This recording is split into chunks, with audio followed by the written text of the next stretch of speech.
মনে করছে এই জীবনের আর কোনো হিসাব নেই, কেউ দেখে না, কেউ জানে না।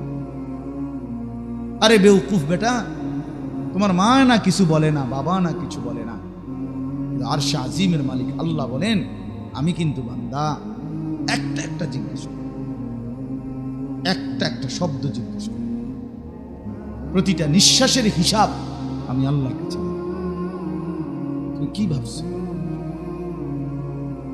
আফা হাসিবিতুম আন্নামা খালাকনাকুম আবাসান, আল্লাহ তাআলা বলেন বান্দা তোমরা কি এই ভেবেছো আমি তোমাদেরকে অনর্থক সৃষ্টি করেছি? ওয়া আন্নাকুম ইলাইনা লা তুরজাউন, তোমরা কি এই মনে করেছো যে আমার কাছে ফিরতে হবে না, আসতে হবে না, আইতা না আমার কাছে? কি বলেন, আল্লাহর কাছে আমরা ফিরতে হবে? বলেন না বাপ। আল্লাহ তাআলা আমাদেরকে অনর্থক বানিয়েছেন? যদি এই দুইটা প্রশ্নের উত্তর আমরা বুঝি, তো এরপরে তো আমাদের ফিকির করা উচিত আমারে আল্লাহ তাআলা কেন বানাইছে। তোমরা অসংখ্য ছেলে বুঝতেই চাচ্ছ না। আরে ভাইয়া তোমরা বুঝতেই চাচ্ছ না, জীবনটা এভাবে ফালতু করে দেওয়া, নষ্ট করে দেওয়া কি অর্থ আছে?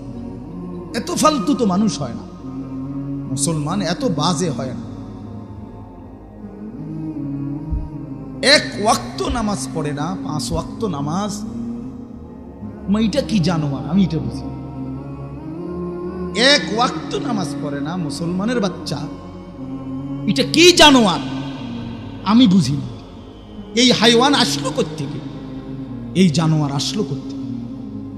এটা কোন মার ঘরে জন্ম? আস্তা জানোয়ার, আস্তা জানোয়ার, আস্তা জানোয়ার, হাইওয়ান এটা। তুই কিসের মানুষ বেটা? কোন মার ঘরে জন্ম নিলি তুই? একটা সেজদা দিতে মন চায় না বেটা। তোর মা তোরে 2 বছর দুধ খাওয়ায় নাই?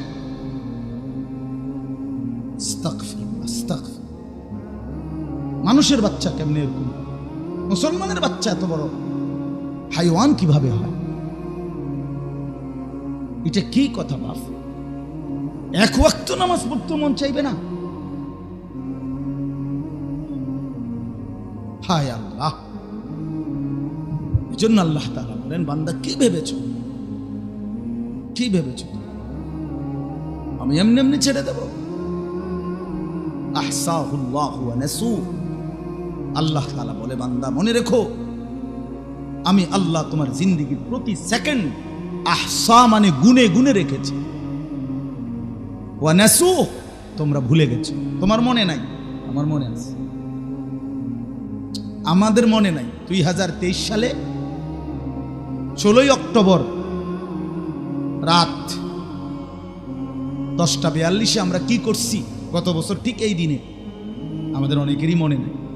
আছে মনে ভাইয়া? আল্লাহ তাআলা বলেন আমি গুনে রাখছি। ওয়া কাফা বিনা হাসিবিন, আল্লাহ তাআলা বলেন হিসাব রাখার ক্ষেত্রে আমি আল্লাহ একাই যথেষ্ট। আমার যদি একটা ফেরেশতাও না থাকতো তাইলেও পারতাম না। আমার যদি ডান কাঁধে বাম কাঁধে ফেরেশতা নাও লিখতো, তারপরেও শুধু 800 কোটি মানুষ না, প্রথম মানুষ থেকে শুরু করে শেষ মানুষ পর্যন্ত প্রত্যেকের প্রতি সেকেন্ড নিঃশ্বাস হিসাব রাখার জন্য আমি আল্লাহ একাই যথেষ্ট।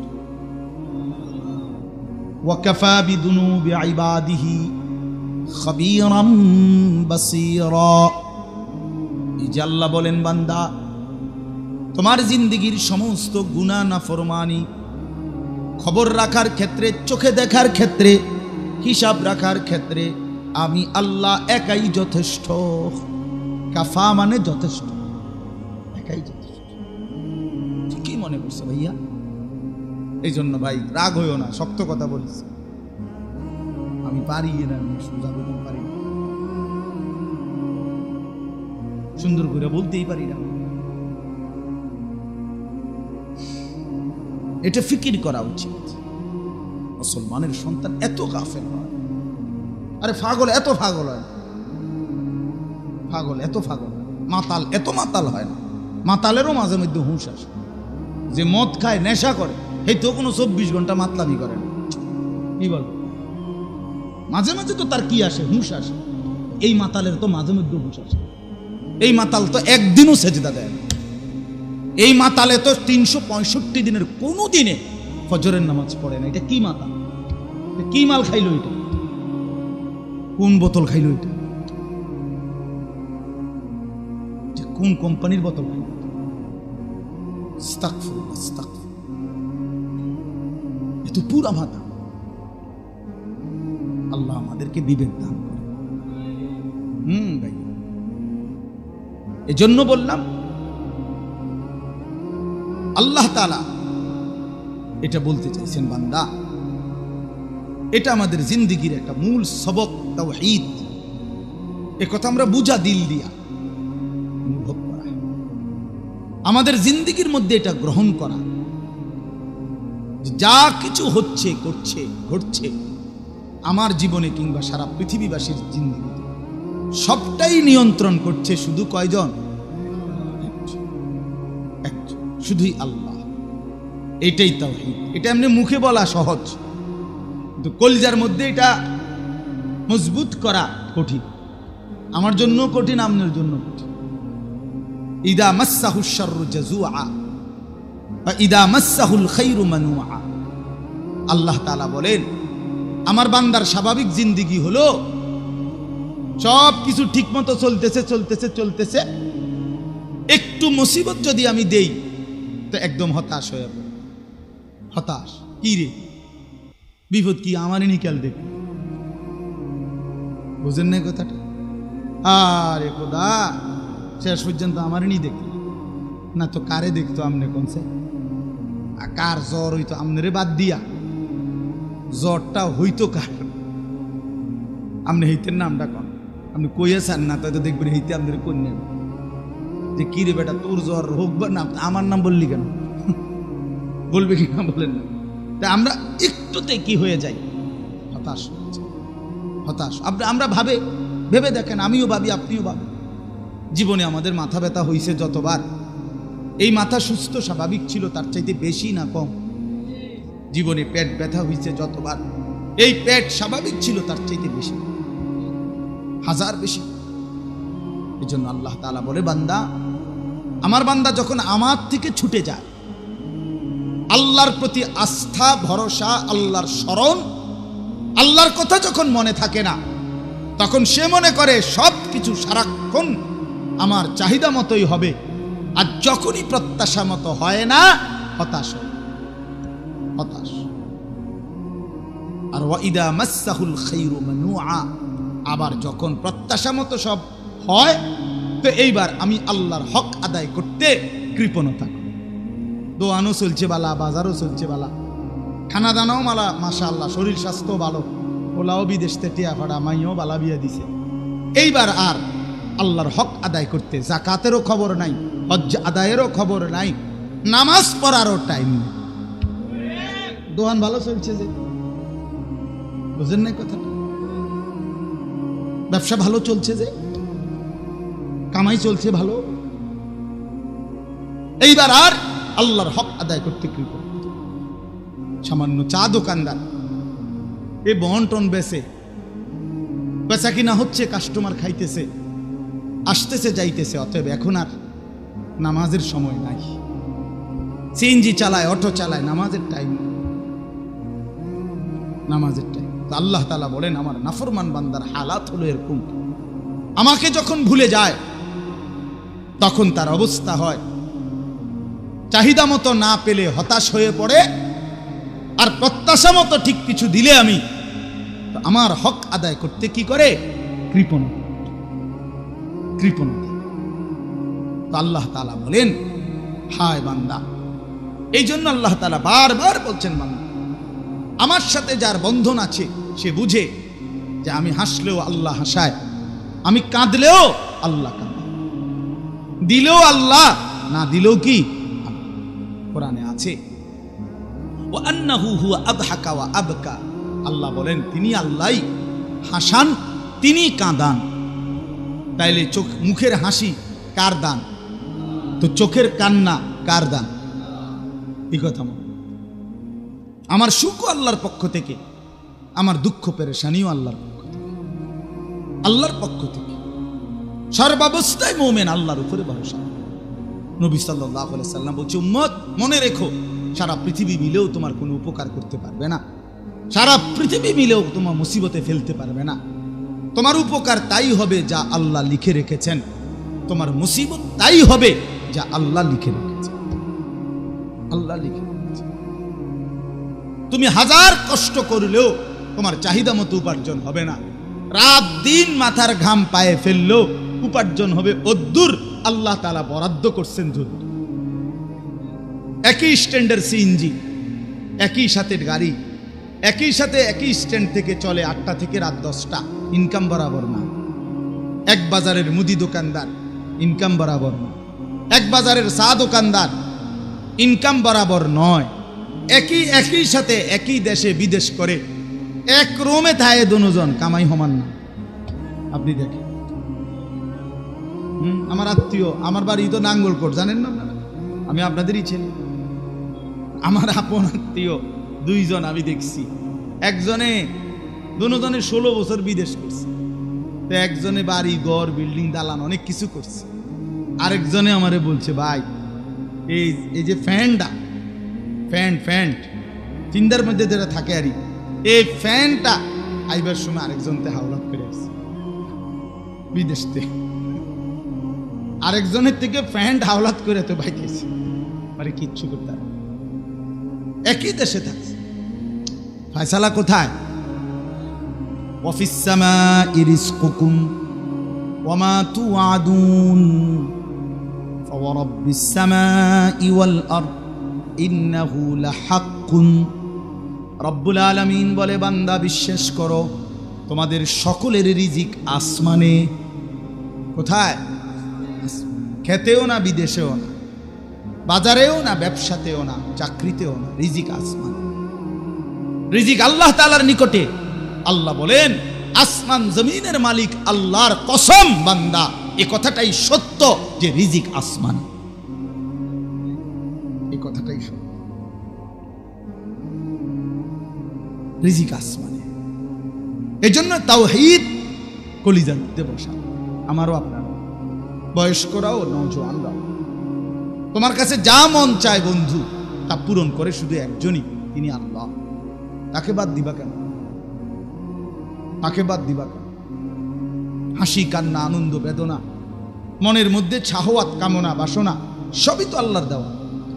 আমি অনেক সময় বলি, বুঝানোর জন্য ছেলেদেরকে বলি, মনে করেন এখানে 2 জন মহিলা দাঁড়ানো, এখানে এই 2 মহিলার পরিচয় হলো, একজন আমার মা, আরেকজন আমার স্ত্রী। বুঝানোর জন্য বলতেছি।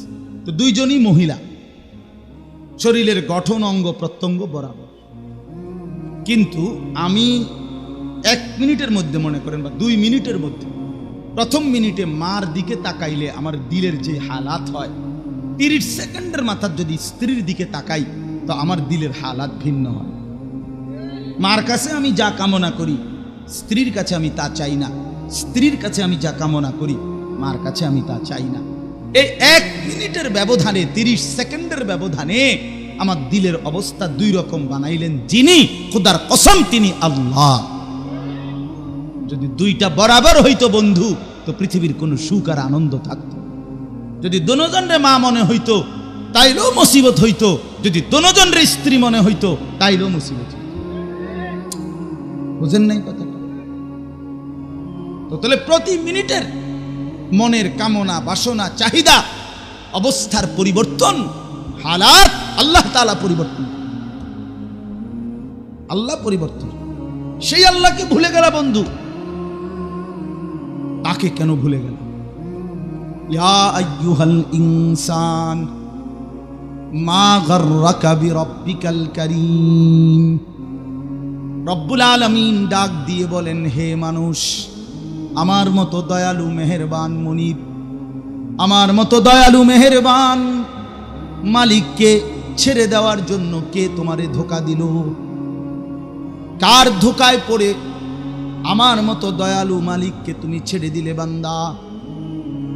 কার মহা কে ধোঁকা দিল? যে বন্ধুর ফাঁদে পড়ে আসর পড়লা না, মাগরিবের নামাজ এশার নামাজ পড়লা না, ওই দুষ্ট বন্ধু এই পর্যন্ত তোমারে কি কি দিল আর কি কি নিল। যেই নারীর ফান্দে পড়ে আল্লাহকে ভুলে গেলা, সে তোমারে কি দিল আর আল্লাহ কি দিল। যেই মোবাইলের ফাঁদে পড়ে বন্ধু আল্লাহকে ছেড়ে দিলা, ফজর পড়লা না, এশাও পড়লা না, সারা রাত উলঙ্গ ছবি আর নর্তকী দেখলা, তো আল্লাহ তোমারে কি দিল আর মোবাইল তোমারে কি দিল।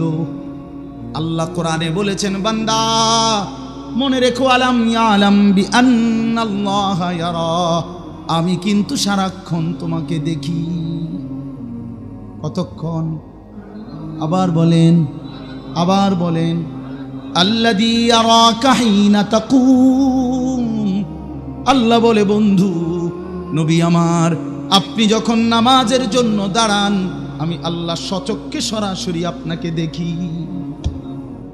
ওয়া তাকাল্লুবাকা ফিস সাজিদিন।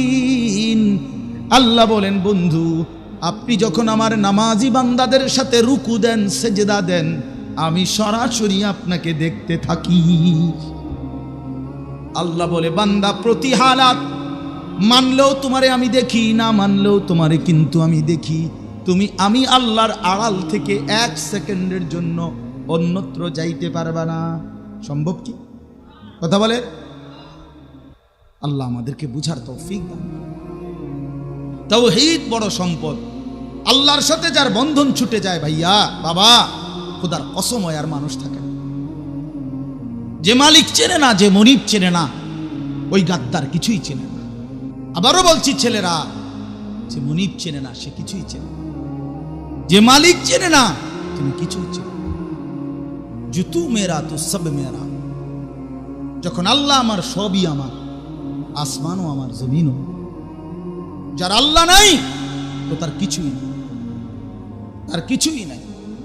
দুনিয়া ভোগ করছো, খাইতেছো, ঘুমাইতেছো, পেশাব পায়খানা করতেছো, যৌন চাহিদা পূরণ করতেছো। আরে এ তো কুত্তা বিলেরও পূরণ, কুত্তা বিলেরও পূরণ হয় বেটা। কুকুর বিড়ালও খায়, ঘুমায়, পেশাব পায়খানা করে, কুকুর বিড়ালেরও যৌন চাহিদা পূরণ হয়, নইলে এগুলোর বাচ্চা কাচ্চা হয় কেন? কথা বলেন না কেন? গরু ছাগলের বাচ্চা হয় কেমন? কুকুর বিড়ালের ছাও হয় কেমন?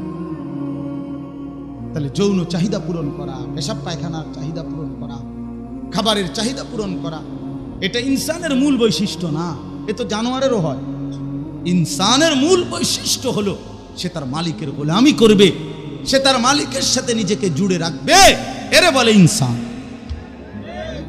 আল্লাহর সাথে যার বাঁধন ছুটে যায়, তাওহীদ যে ভুলে যায়, কালেমার বন্ধন যে ছিঁড়ে ফেলে, খোদার কসম তার জীবনের কোনো মূল্য থাকে। এজন্য আল্লাহকে ভুলে, তাওহীদ ভুলে, ঈমানকে বাদ দিয়ে, লা ইলাহা ইল্লাল্লাহর বন্ধন ছেড়ে দিয়ে কেউ যদি সব পৃথিবীর সব ভালো কাজও করে, সেইটারও কোনো মূল্য,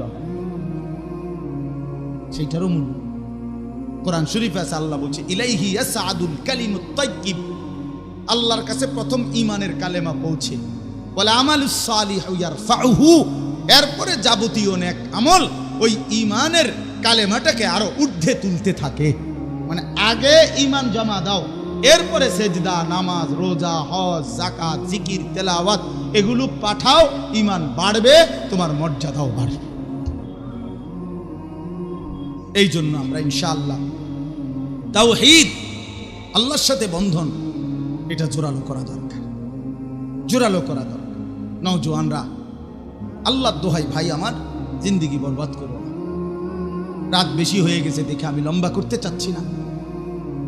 জিন্দেগি নষ্ট করো না ভাই আমার, জীবন নষ্ট করো না। এই জীবনে অনেক ছেলের, এখানে তো বসা অনেক ছেলের চেহারার দিকে তাকাইলে মনে হয় বোঝা যাচ্ছে ভাইয়া নামাজ পড়ো, নামাজ পড়ো। তুমি মনে করলে আর কি হাসি দিয়া উড়াইয়া দিলা, তুমি হয়তো বললে আর কি যে এরকম, এই হুজুর আমি সেদিনও ভাবছি, অনেক দিন আমার কলিজার মধ্যে একটা বড় ভাবনা যে অনেক ছেলে পেলে আছে এরকম, মুসলমানের ছেলে, আপন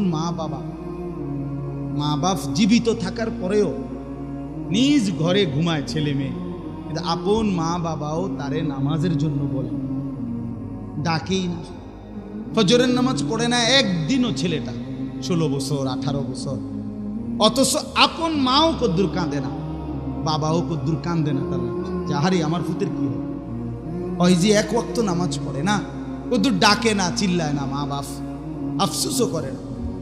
এরম হইল কা ছেলেটার জীবনটা এমন হইল, এত বড় বদনসিব হইল কেন যে আপন মা বাপ এই সন্তানটার নামাজের ফিকির করে না।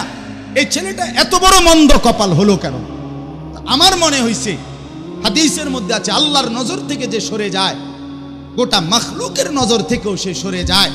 অর্থাৎ নামাজ না পড়তে পড়তে, অসভ্যতা করতে করতে, চরিত্রহীনতায় ডুবতে ডুবতে তোর উপরে আল্লাহর এত বড় লানত পড়ছে যে আর তোর মাও তোরে আর ডাকে না, তোর বাপও তোরে ডাকে না, তোর উরফে খোদার গজব পড়ছে, আল্লাহর গজব পড়ছে, তোর আল্লাহর গজব লানত পড়ছে। এই জন্য তোরে আর কেউ আল্লাহর দিকে ডাকে না, ইমানের দিকে ডাকে না, তোরে আর কেউ নামাজের দিকে ডাকে না। তোর জন্য কারো কলিজার মধ্যে কতদূর ব্যথা জাগে না যে হায় এ তো মুসলমানের বাচ্চা। চিন্তা করে দেখেন ছেলেরা, তোমরাও দেখো মিয়া, অনেক ছেলে আছো তোমরা যাদেরকে কেউ ডাকে না, হে সারাদিন মোবাইল টিপে, সারাদিন মানুষের বেডি দেখে, নর্তকী দেখে, নাচ গান দেখে, গান বাদ্য, বন্ধুদের আড্ডা, মাস্তানি, সাদাবাজি, মদ, জুয়া, নেশা, মাতলামি, কেউ ডাকে না। কেন এমন হইল কেন? বুঝেন না আমার কথা? এমন হইল কেন? এত বড় দুর্ভাগ্য কেন তোমার? তোমার উপরে আল্লাহর লানত পড়ছে, তোমার উপরে খোদার গজব পড়ছে, আল্লাহ বেশি নারাজ হয়ে গেছে। ওয়ালা তাকুনু কাল্লাযীনা নাসুল্লাহ ফাআনসাহুম আনফুসাহুম। আমার শায়েখ আল্লামা মুফতি মুশতাকুন নবী সাহেব এই আয়াত খুব পড়ে, এই এখন যেটা পড়ল হুজুর বলে কোরআন শরীফে আল্লাহ তাআলার সবচেয়ে বড় ধমক এই আয়াত, সূরা হাশরের আয়াত। আল্লাহ পাক এই শাস্তি দিবে, ওই শাস্তি দিবে, তোর মাইরেলামু দৌড়েলামু, এইটা তো একটা বিষয়। এটা তো কাউকে কেউ যদি অন্যায় করে, অপরাধ করে, তারে যদি আইসা শাস্তি দেয়, মারে, থাপ্পড় দেয়, সম্ভাবনা আছে সে ওই মন্দ রাস্তার থেকে ফিরে আসবে, ঠিক কি না বলেন না? কিন্তু আল্লাহ বলেন, বান্দা আমাকে এই পরিমাণ ভুলে যেও না যে একদিন আমি যদি সিদ্ধান্ত নেই এরকম যে তোমারই তোমার থেকে ভুলাইয়া দেব, আর কোনোদিন তোমার মুসলমান পরিচয়, আখেরাত, পরকাল, কবর, হাসর, এইটাই আর তোমার কোনোদিন মনে পড়বে না, কেউ তোমারে আর ডাকবে না, আমি আল্লাহ তোমারে আর ফেরাবো না, এমনটা হইও না বান্দা, তাইলে তুমি পুরাপুরি জাহান্নামের নিকৃষ্ট ঠিকানায় পড়ে যাও। আপনারা আমি উদাহরণ দিয়া বুঝাই। মনে করেন আমার ছোট ভাই ওই অন্যায়ের রাস্তা, ভুল পথে যাচ্ছে, ভুল রাস্তায় গেল, তা আমি তারে ডাক দিয়া দৌড়াই না, থাপড়াইলাম, মারলাম, ধরলাম, এরপরে বললাম আর কোনোদিন ওই দিকে যাবা না, চলো মসজিদের দিকে। তো এবার যদিও সাময়িক এই কিল ঘুষি থাপ্পরে তার কষ্ট হয়েছে, কিন্তু সে তো মন্দ রাস্তার থেকে ফিরে চলে আসছে, ঠিক কি না বলেন? আরেকটা হইল আমি তার প্রতি এই পরিমাণ রাগ করলাম, যা নাফরমান, তুই যেখানে মন চায় সেখানে যা, তোরে আর কোনোদিন আমি ডাকবো না, বলবো না, তোর দিকে আর ফিরেও চাইতাম না। আচ্ছা বলেন, তারা তো একটা থাপ্পড়ও দিলাম না, কিন্তু ওই সময় থাপ্পড় দিছি, এখন দিলাম না, এটা তার জন্য কত বড় মুসিবত বলে? এটা তার জন্য কত বড় বিপদ যে কেউ তো তারে ডাকে না, কেউ তো তারে আর ফেরাইতেই চায়। এই জন্য ভাই আল্লাহকে ছাড়তে নাই, আল্লাহকে ছাড়তে নাই, আল্লাহকে ভুলতে নাই। নিজের মালিককে ভুললে আর মানুষ হয় না। আল্লাহ আমাদেরকে বোঝার তৌফিক দান। 2 নম্বর বিষয় হলো রিসালাত। রিসালাত কি? মুহাম্মাদুর রাসূলুল্লাহ সাল্লাল্লাহু আলাইহি ওয়াসাল্লাম। মানে কি? মানে হলো আল্লাহ তাআলা আমাদেরকে আমাদের জন্ম থেকে নিয়ে মৃত্যু পর্যন্ত আমাদের জীবনের সমস্ত কর্মকাণ্ড, একেবারে ছোট থেকে ছোট, পেশাব, পায়খানা, ওযু, গোসল, আহার, নিদ্রা, হাঁটা, চলা, রাত, দিন, সকাল, দুপুর, ঘর, পরিবার, স্ত্রী, সন্তান, সংসার, বাজার, ব্যবসা, আয়, রোজগার, উপার্জন, সমস্ত কিছু আমাদেরকে আল্লাহ তাআলা আমাদের জন্য রাসূলুল্লাহ সাল্লাল্লাহু আলাইহি সাল্লামকে পাঠিয়েছেন এবং আমাদেরকে বলেছেন আমার এই বন্ধুকে তোমরা অনুসরণ করো, তোমাদের জীবনের প্রত্যেকটা বিষয়ে নিশ্চিত তোমরা আমার মহব্বত পাইবা, আমার জান্নাত পাইবা। এই জন্য আমরা মুসলমান হিসাবে জান্নাতে যাওয়ার দ্বিতীয় আর কোনো অপশন নাই। বিশ্বাস করেন, আপনারা নিজেদেরকে বুদ্ধিমান ভাববেন। আমনেরে কেউ হয়তো বলছে যে আপনি মসজিদে টাকা 10,000 দেন, আপনি বেহেশতি না, এটা একটা নেক আমল। আপনি নামাজ পড়ছেন, এটা একটা নেক আমল। রোজা রাখছেন, এটা একটা নেক আমল। কিন্তু একজন মুসলমান জান্নাতি হইতে হইলে তাকে রাসূলুল্লাহ সাল্লাল্লাহু আলাইহি ওয়াসাল্লামের পূর্ণ অনুসরণ জীবনের সব ব্যাপারে করতে হবে। এটাই জরুরি, এটাই জরুরি। আপনার চেহারা, সুরত, চুল, দাড়ি, টুপি, লেবাস, পোশাক, আচরণ, উচ্চারণ, বয় সবটাই নবীজি সাল্লাল্লাহু আলাইহি সাল্লামের অনুসরণ করতে হবে। এটা আল্লাহ তাআলা আমাদেরকে জিম্মাদারি দিয়েছে। কোরআনুল কারীমের মধ্যে আল্লাহ তাআলা অগণিত আয়াতে নবীজির কথা, অনুসরণের কথা আল্লাহ বলছে। আপনি যদি বলেন আমি খেয়াল করি নাই, বুঝি নাই, আমি বিষয়টা এতটা গভীরভাবে দেখি নাই, খোদার কসম এই সমস্ত কথা বললে হাসরের ময়দানে হবে। আমি অনেক সময় বলি যে রাস্তায় আমরা যে গাড়িতে চলি, অনেক সময় পুলিশ থামাইলে তো পুলিশ এই মামলা কয়, এই মামলা কয়, যে এটার এই মামলা, ওটার এই মামলা গাড়ির। তো এখন যদি আমি বলি ভাই আমি তো এই আইনটা জানি না, আমার জানা নাই এই আইন, তো এখন পুলিশ কি কইবে? না আপনি যেহেতু আইন জানেন না তাহলে আপনি জানেন না, কথা বলেন না, এটাই তো বলবে নাকি? সে বলে আপনি জানেন না, সেটা আমার দেখার বিষয় না, রাষ্ট্রের আইন যেটা এটা আপনার মানতে হবে। তা আপনি যদি বলেন আমি কবর বুঝি নাই, হাসর বুঝি নাই, পরকাল বুঝি নাই, এই জন্য আমি নবীজির অনুসরণ করি নাই, এই কথা বললে আপনার কবরে হাসরে ছেড়ে দিবে তো? এই জন্য ভাই, এই দ্বিতীয় কথা হলো জীবনের সকল বিষয়ে রাসূলুল্লাহ সাল্লাল্লাহু আলাইহি সাল্লামের সুন্নাতের অনুসরণ, এটাই হলো রিসালাত। এটা আল্লাহ কোরআনে বুঝাইছে। এ কথা নিশ্চিত মনে রাখেন। আপনাদের কাছে অনুরোধ করে বলছি, রাসূলুল্লাহ সাল্লাল্লাহু আলাইহি সাল্লামের সুন্নাত, নবীজির তরিকা প্রত্যেক বিষয়ে যেটা, এটাই গোটা কায়নাতের সবচেয়ে সেরা, সুন্দর। যা কিছু সুন্নত তাই শ্রেষ্ঠ, যা কিছু সুন্নত তাই স্মার্ট, যা কিছু সুন্নত তাই সবচেয়ে সুন্দর, মার্জিত, রুচি সম্পন্ন। বৈশা পেশাব করা এটাই সুন্নত। এবার খারাইয়া মতনের যত স্টাইলে আপনি তৈরি করেন সবগুলোই নিকৃষ্ট, সবগুলো। দাড়ি রাখা এটাই উৎকৃষ্ট। এবার দাড়ি কাটার যত স্টাইলে আপনি করেন সবগুলো নিকৃষ্ট, সবগুলো। সোজা কথা, সোজা কথা। মুছ ছোট করা এটাই সুন্নাত, এটাই সুন্দর। এবার এটারও বাদ দিয়ে আপনি মুছের যত বাম্পারে করেন আপনারটা নিকৃষ্ট।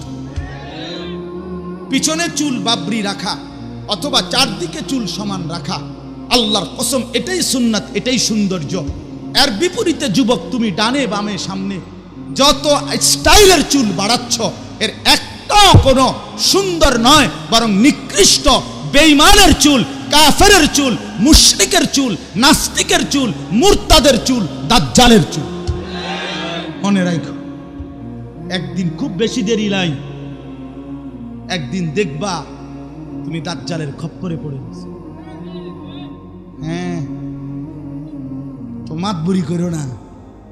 তোমার যৌবন স্থায়ী না, তোমার বাপ দাদা 14 গোষ্ঠীর যৌবনও স্থায়ী ছিল না। আজকে যে কয়েকজন চাচারা এখানে আছেন, ইনারাও গত কিছুদিন আগে 14, 15, 18 বছরের যুবক ছিলেন। কথা বলেন না কেন? ছিলেন না? তো অহংকারের কি? অহংকারের কি?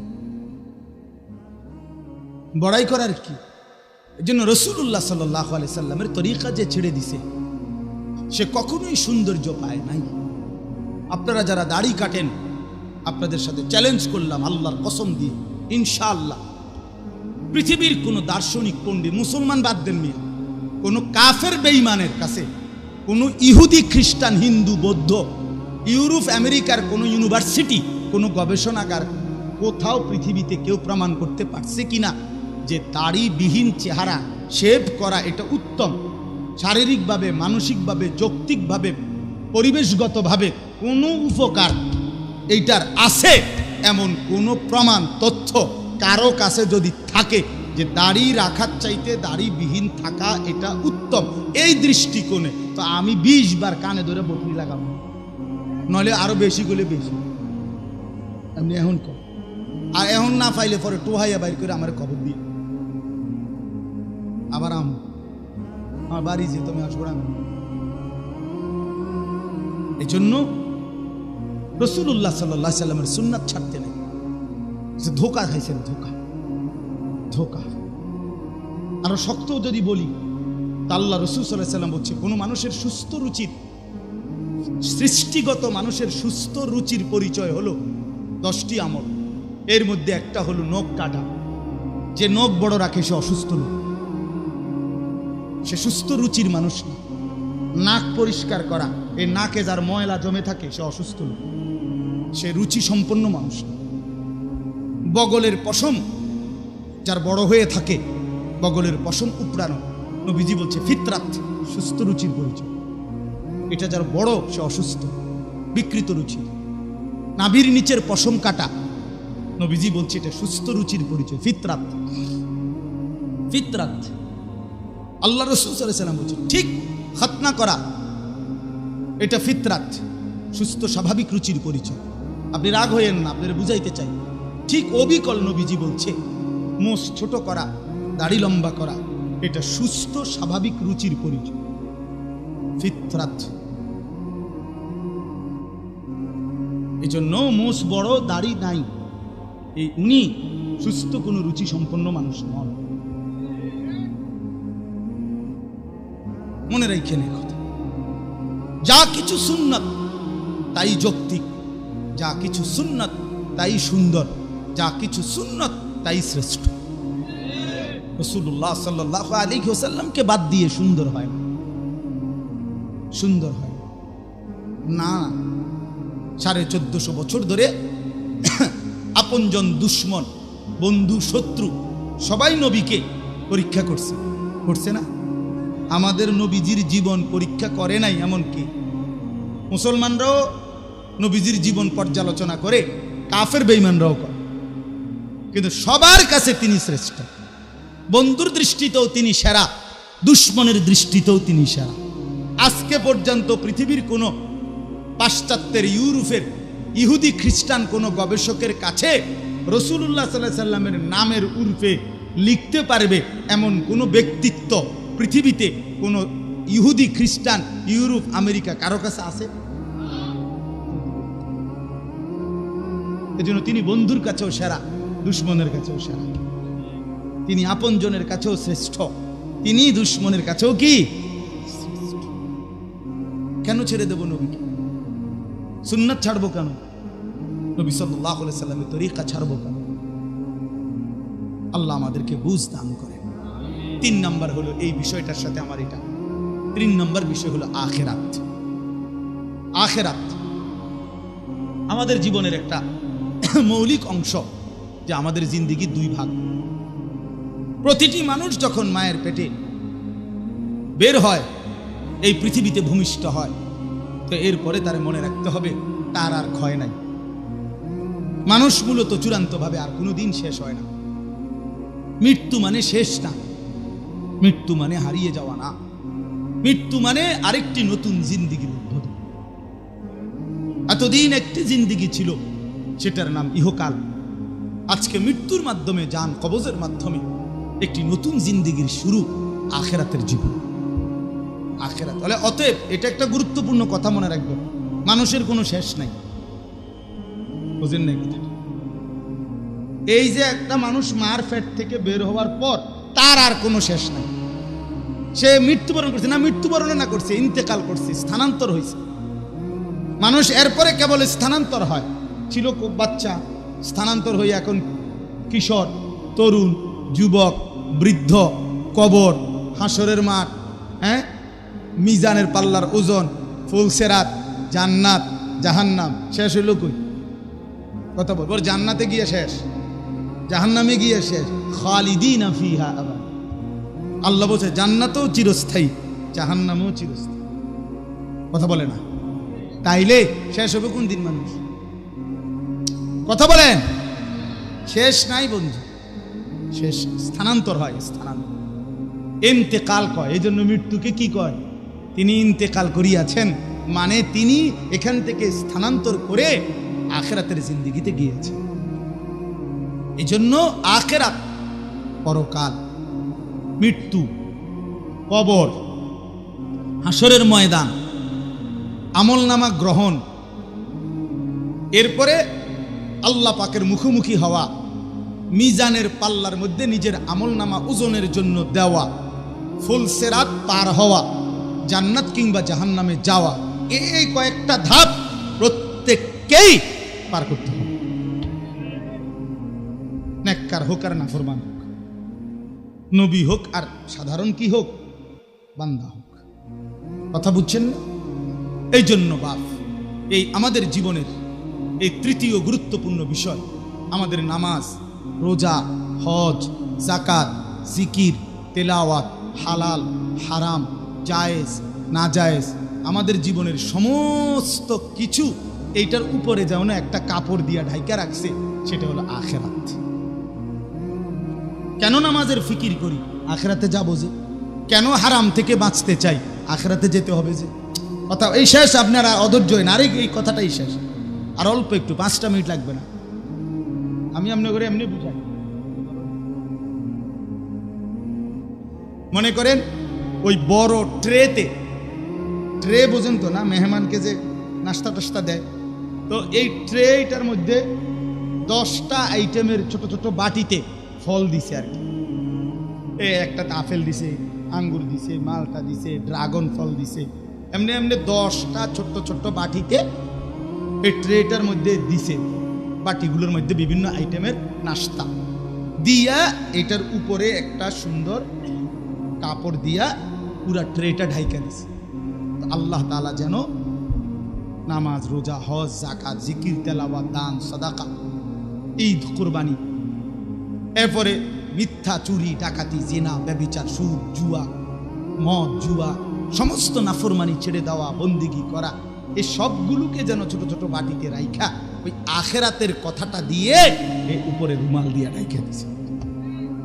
কেন নামাজ? আখিরাতের জন্য। কেন রোজা? আখিরাতের জন্য। কেন হজ? আখিরাতের জন্য। কেন জিকির? আখিরাতের জন্য। কেন কোরআন তেলাওয়াত?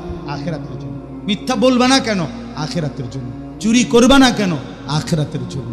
হালাল খাইবা কেন? আখিরাতের জন্য। যদি জিন্দেগি মানে শুধু দুনিয়া হইতো, তো হালাল, হারাম, জায়েজ, না জায়েজ, করণীয়, বর্জনীয় কিচ্ছুর দরকার হইতো না, খাইয়া দাইয়া হইতা মইরা যাইতা শেষ। এই জন্য চতুষ্পদ জন্তু, জানোয়ারের কোনো হালাল হারাম নাই। কথা বলেন না? কারণ তাদের আখিরাত নাই, তাদের কোনো বিচার আচার নাই, তাদের কোনো জান্নাত জাহান্নাম নাই। এই জন্য কোনো বৈধ অবৈধের কিছু করণীয়, বর্জনীয়। আচ্ছা আপনারা কোন, আমরা এলাকার মানুষ মিললে একটা কথা ফতুয়া দেন যে একটা বিড়াল সর্বোচ্চ কয় ঘরে খাওয়া, মানে কাঁটা, কোন কোন ঘরের কাঁটা খাওয়া বিড়ালের জন্য হালাল, আর কোন কোন ঘরের কাঁটা খাওয়া হারাম? না, এরকম কোনো বিড়ালে নাই, কারণ এটা তো জানোয়ার। যে কথা বলেন না কেন? কুকুরের জন্য এমন কোনো বিধান আছে? গরু ছাগলের জন্য এমন কোনো, এই জানোয়ারের কোনো বিধান নেই। বিধান মানুষের জন্য। বিধান কার জন্য? কেন? মানুষের আখিরাত আছে, মানুষের হিসাব আছে, মানুষের হিসাব আছে, মানুষের হিসাব আছে, মানুষকে হিসাব দিতে হবে। ইকরা কিতাবাকা কাফা বিনাফসিকা আল-ইয়াওমা আলাইকা হাসিবা। আল্লাহ বলেন তোমার আমল নামা তুমি পড়ো, আজ তোমার হিসাব তুমি মিলাও। আমাদের হিসাব আছে। ফাআম্মা মান উতিয়া কিতাবাহু বিয়ামিনি, আল্লাহ বলে কাউকে তার আমল নামা ডান হাতে দেওয়া হবে। ওয়া আম্মা মান উতিয়া কিতাবাহু বিশিমালি, কাউকে বাম হাতে দেওয়া। ডান হাতে ওয়ালা চিৎকার দিয়া আপনজনদের কাছে বলবে, দেখো দেখো, ইকরাউ কিতাবিয়া, আমার আমল নামাটা পড়ে দেখো, আমার নামের সাথে দেখো সোনার অক্ষরে লেখা আছে জান্নাতি। বন্ধুরা, আত্মীয় স্বজনরা বলবে, যে তুমি আমরা লগে চলতা ফিরতা জান্নাতি হইয়া গেলা, কেমনে কেমনে কি করলা? এই তখন নেককার বান্দা বলবে, ইন্নী যানানতু আন্নী মুলাকিন হিসাবিয়া, ইয়া চলতাম তোমাদের সাথেই, কিন্তু আমি ভিতরে ভিতরে কথা বিশ্বাস রাখতাম আসরের ময়দান হবে। এজন্য তুমি আমার বাজারে দেখছো, কিন্তু আমি আর ফাঁকি দিয়েই মসজিদে জামাতে নামাজ পড়ছি। তুমি টের করছো না? আরে তুমি তো মোবাইলে টিপছো, আমি নামাজ পড়ছি। আমি জানতাম আখিরাত আছে, আমি জানতাম আখিরাত আছে। আর যার আমল নামা বাম হাতে দেয়া হবে, ওই নাফরমান চিৎকার করবে পাগলের মতো, হাসরের ময়দান দৌড়াবে। খোদার কসম, আল্লাহ তখন ফেরেশতাদেরকে বলবে, খুযুহু ফাগুল্লু, এই ফেরেশতা বেঈমানরে ধর, ধর তারে ধর, বাঁধে, টাইট করে বাঁধে। ফাগুল্লু মানে হলো বাঁধে ফেল। সবচেয়ে ভয়ানক কথা হইল, তাফসীরের মধ্যে লিখছে, আল্লাহ যখন ফেরেশতাদেরকে বলবে নাফরমানকে বেঁধে ফেল, এই বান্দাটা দুনিয়ার যে রশি দিয়া বাঁধে এই বাঁধা না। তাফসীরের মধ্যে বিশ্বাস করেন লিখছে, ওই মানুষ যে অ্যাক্সিডেন্ট করলে সেলাই করে দেখছেন, কথা বল না, যে 3টা সেলাই লাগছে 4টা সেলাই লাগছে কয় না, এই সুই দিয়া গোশত সহ আপনার সুতা বাঁধে, ঠিক না? এরকম সেলাই করে করে এ তাফসীর আমি নিজে পড়ছি।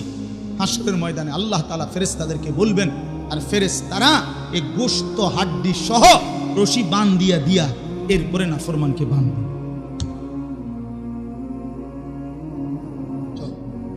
তো এই জন্য ভাই আমার, আল্লাহ তাআলা বলেন, বান্দা বিশ্বাস করো, আখিরাত তোমার জীবনের পুঁজি।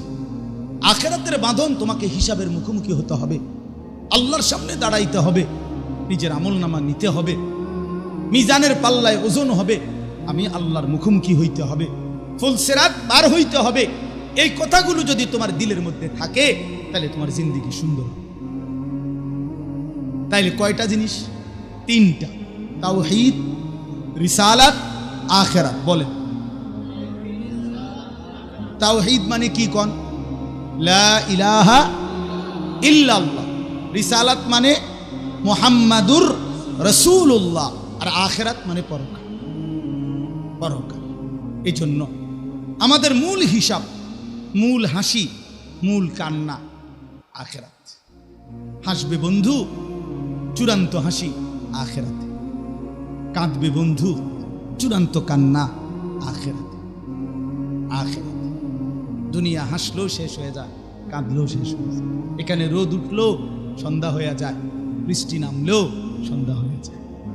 এখানে বাসর রাতও ভোর হয়ে যায়, জেলখানার রাতও ভোর হয়ে যায়।